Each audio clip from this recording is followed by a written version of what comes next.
Hi everybody, once again an update episode of the Google Tech World. In the last video we talked about Google Tag Manager, Google Analytics 4, what happened in quarter 3 and 4 of the last year, and today it's about data warehousing. So today it's about the updates of BigQuery and Data Studio, Looker Studio, thanks. So have fun and enjoy.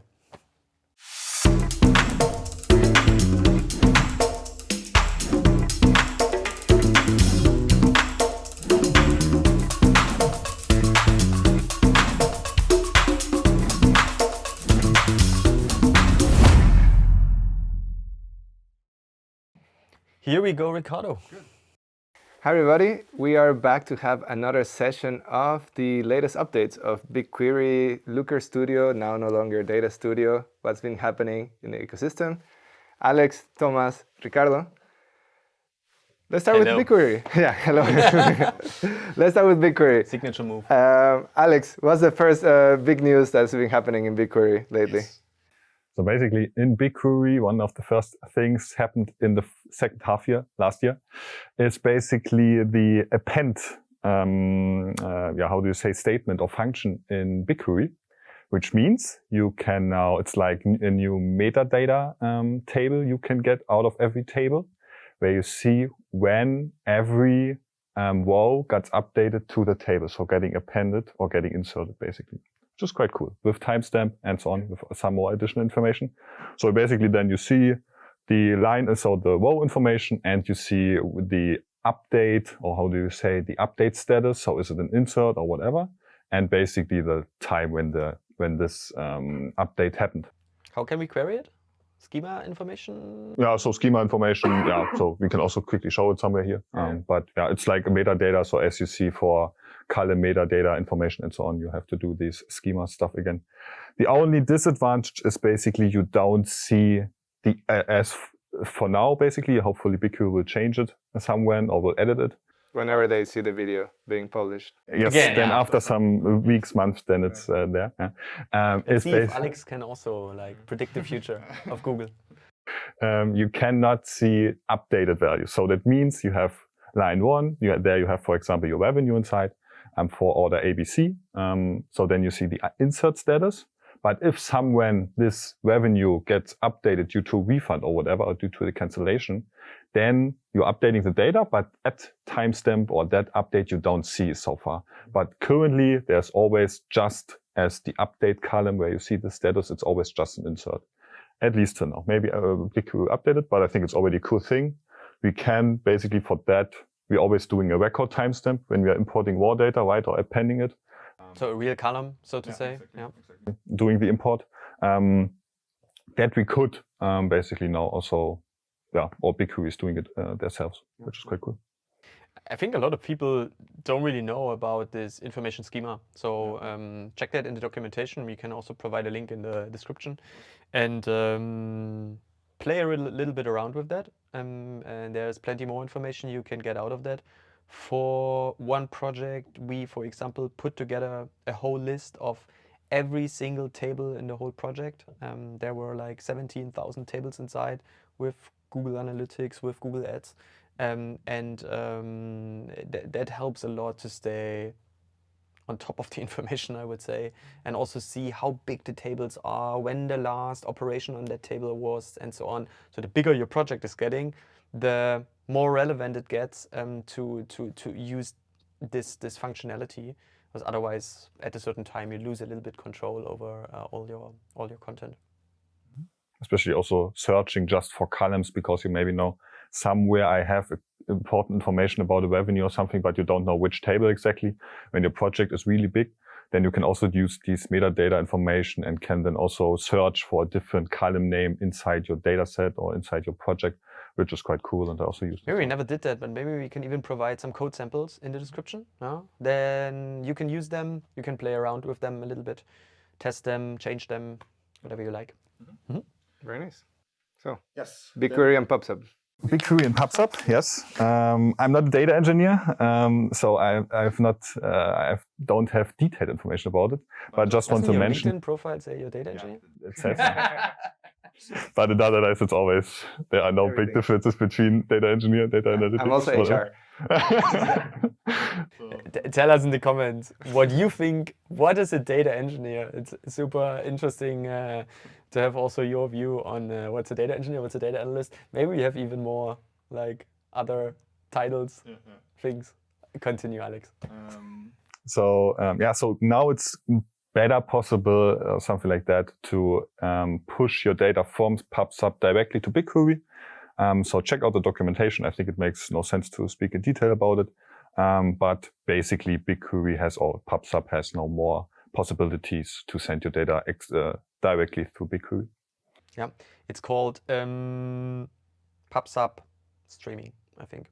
Could be. Streaming. Yeah, Subscriber, PubSub subscriber. Mm-hmm. You can, Yeah, if you create your PubSub, then you had pull and push, and now you have a stream BigQuery, I think it's called like that.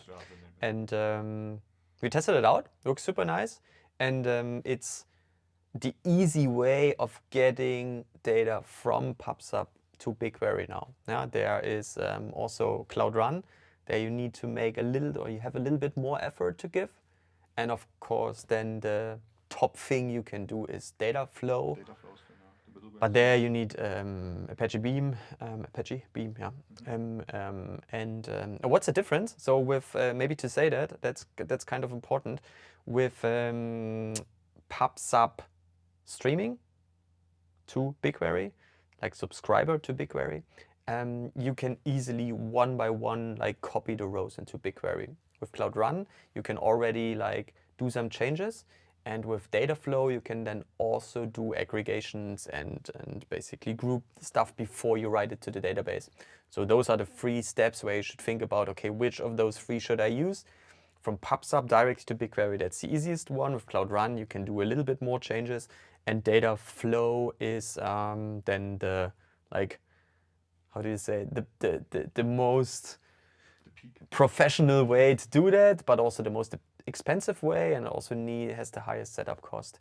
We can give you a link to a very nice blog article, not by us, but from one guy of our network, and that's very well described.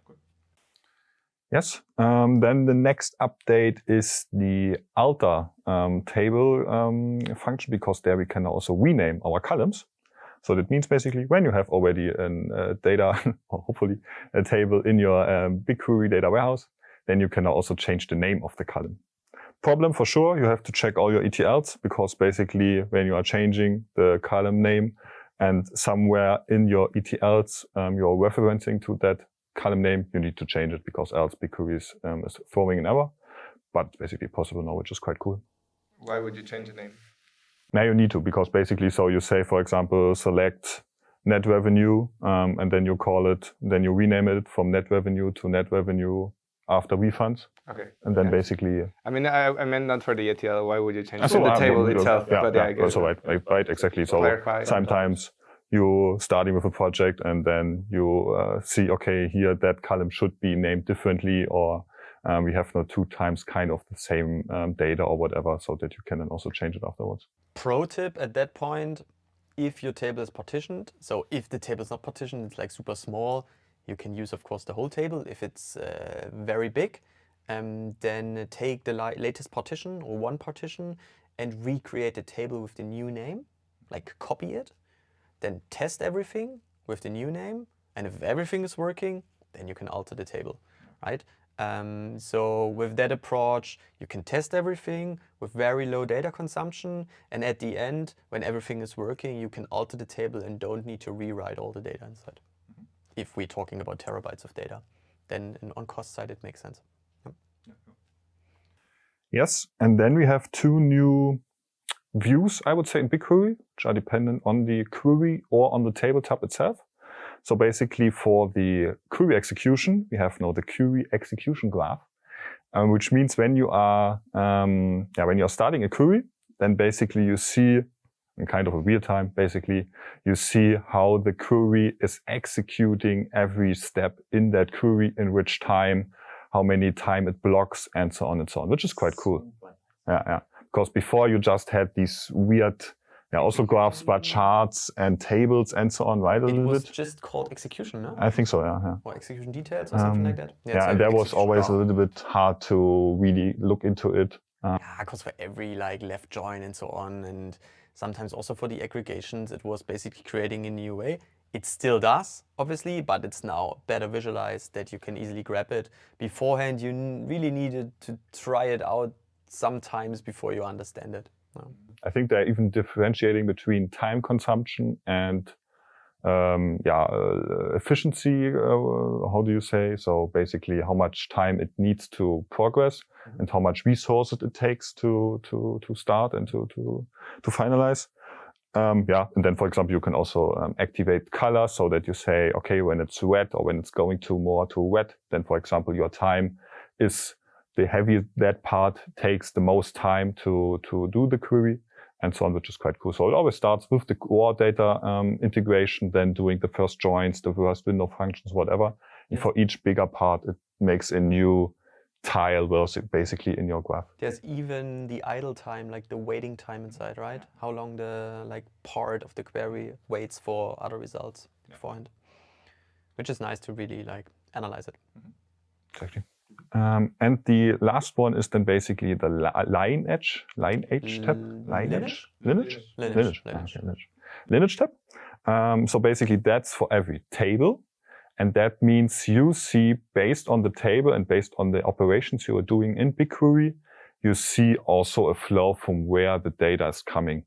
That worked when they are started not so well, because I think they also need some time basically to assume the data, to check what you're doing in your BigQuery data warehouse and Definitely, so on. yes. Yeah, because I also tried it with a new project and there was not there, or let's say it was there, but it only showed that one table you worked with. But after a while, it probably got indexed. And then I cannot really say how long it took to be there and until you could use it. But it definitely takes some time till it gets indexed. So when you create your project or a lot of new tables the first time, and you press on Lineage, it will not show you immediately the results. So wait for some time. But we cannot tell you right now if it's hours or days. No. But yeah, exactly. So I also checked some days ago again some Lineage graphs basically for some tables where I know before there's not much information inside, but now there's a way more information. Do you have any experience, especially with Dataform projects, how it's? Yeah, with Dataform, you have your own lineage. There you use the lineage from Dataform, which is way more natural, way better. I testing it out sometimes in BigQuery. I'm not using it that often, to be honest, due to the fact we are working with Dataform. And that's a more natural way. Is there the option to collapse and what's the other word for collapse? Like the Expand? Thanks. Is there an expand all? I don't think so, but to be honest, not sure. I think that's not there yet. And this is, I think, heavily needed because you're always like clicking everywhere to plus. This is a little bit annoying, but maybe that's even there and I didn't recognize. But let's see. Yeah, what I would like to have is when I open Lineage, I would like to see the whole Lineage graph. I don't want to like see only one table and need to click on plus everywhere, because that's exactly the point where I click on Lineage to see basically this graph and not see one table and with a lot of pluses. Yeah. And that's for BigQuery, or that's it? That's it for BigQuery. That's it. I have one tip from my side. This is probably there already since some time, I guess. But check for the function qualify. I learned that over like end of last year, beginning of this year, that normally when you have a lot of applications inside your table, what you do is you build a window function showing the row number over a certain like window partition or over a window. And what you do is you do it with a subquery, like an inner query and an outer query. You build the row number inside your inner query. And then in the outer query, you say where row number equals 1 to get rid of all the duplicates. What you can also do is get rid of the subquery, have just one query, and say select star from the table where you have a lot of duplicates inside, and then say qualify And then you have the window functions inside your qualify, and you say the result of the window function, like the row number, equals 1. That's way shorter, that's way easier to like look, and you normally need it quite often if you append data. So I'm not sure how long that is in BigQuery already. I never saw it, I never realized that a function like that is there. But sometimes, someone I realized it in another query, and it's super. Do you use it already? And because I'm asking everywhere. Okay. I changed all the queries. You don't need, because I can remember when it was published, I'm not sure when, but basically that you always needed a where clause inside.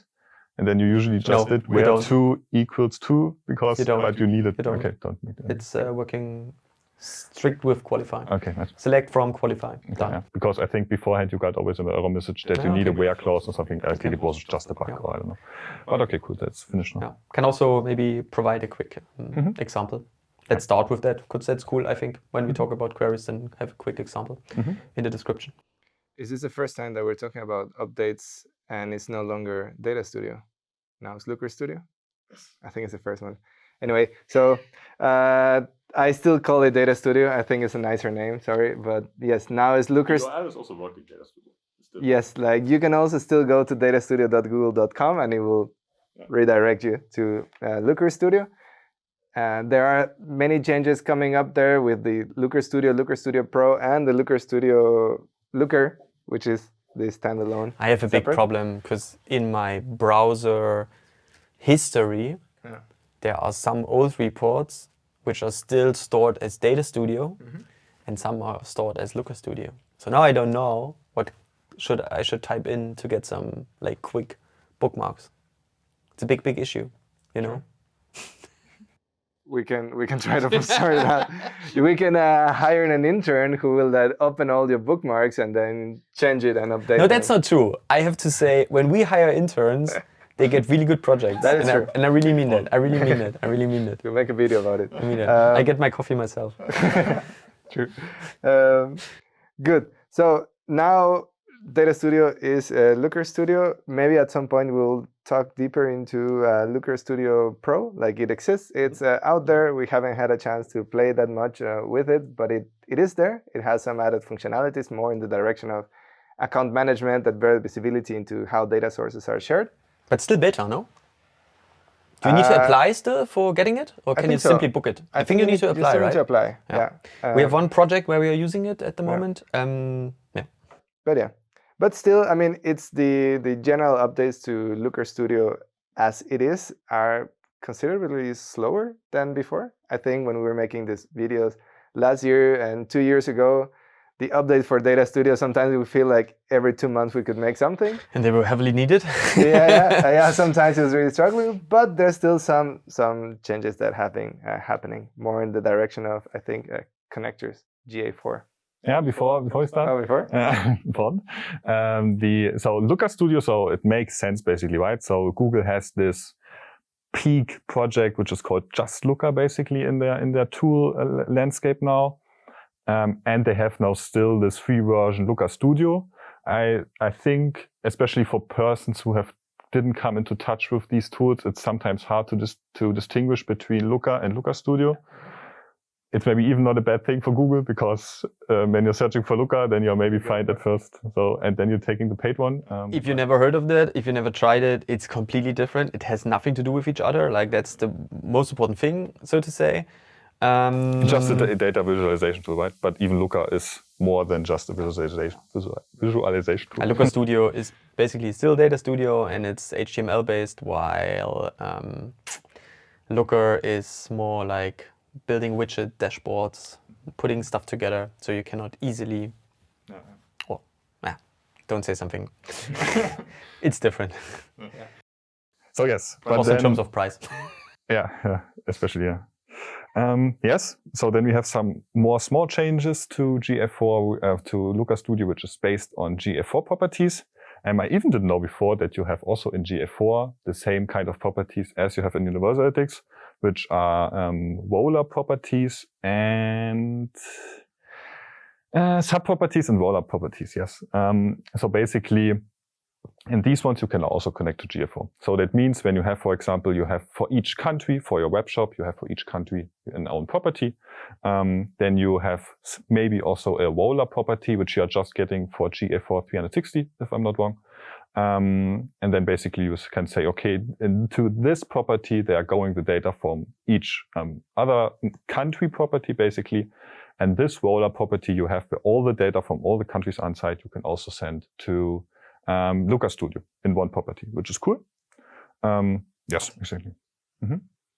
Another thing is resizing the chart panel at the right side. I think that was one of the biggest and important things, which we sometimes also complained about. Chart. So basically at the right side, you have also your data set overview, right? Yeah. Then you have also your charts information, so with tables and what kind of dimensions and measures and so on. And they started to that you can just resize, I think, the data set information, so the data set overview, so that you can basically just push, scroll it to the left and right. So expanding it or collapse it more in a way. And I think even for example, the theme and the layout things, you can also change the size.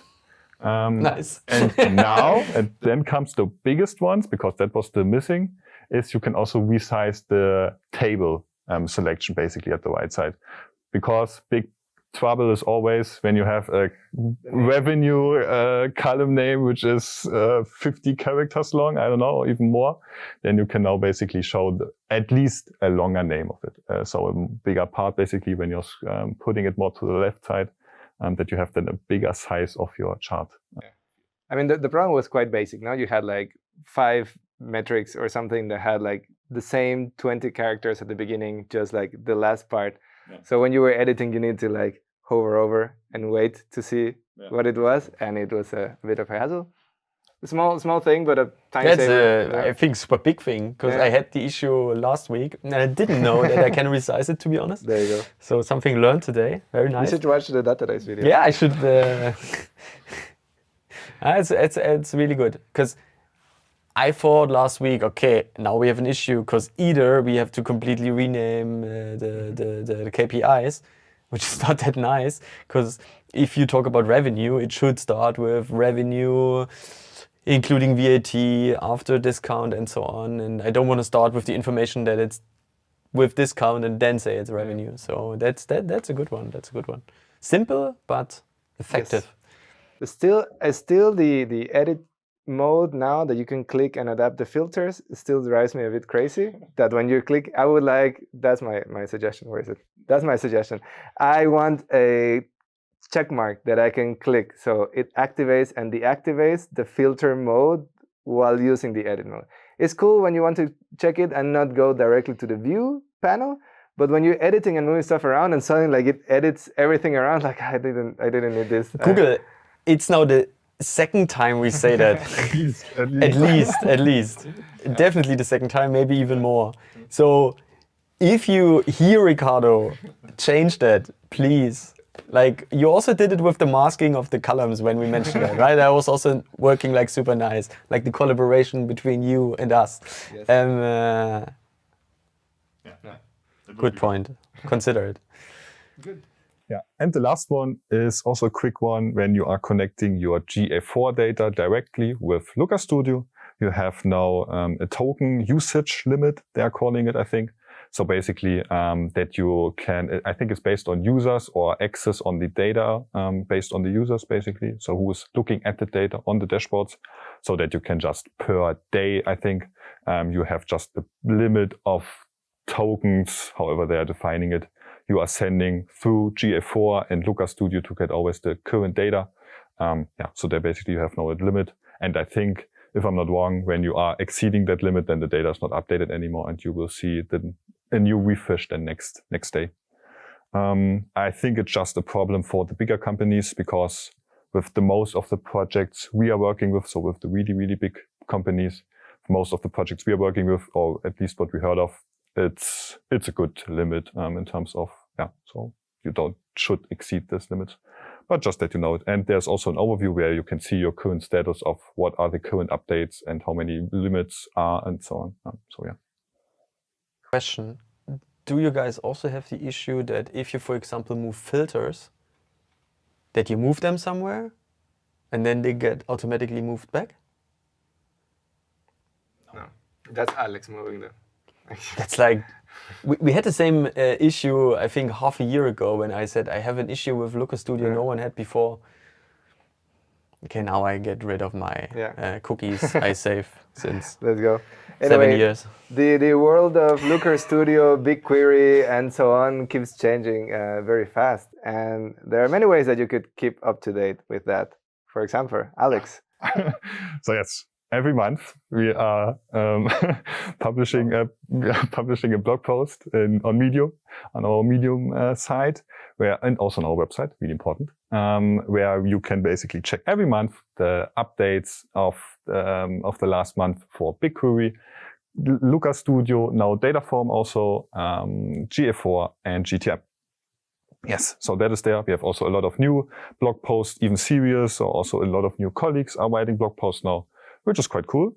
Then you can still check our newsletter, which we are sending every week. You can check our LinkedIn, where we're also sending some service we are doing internally, or some team things, or some tech parts also sometimes, our blog post, or YouTube videos we are publishing there, and so on.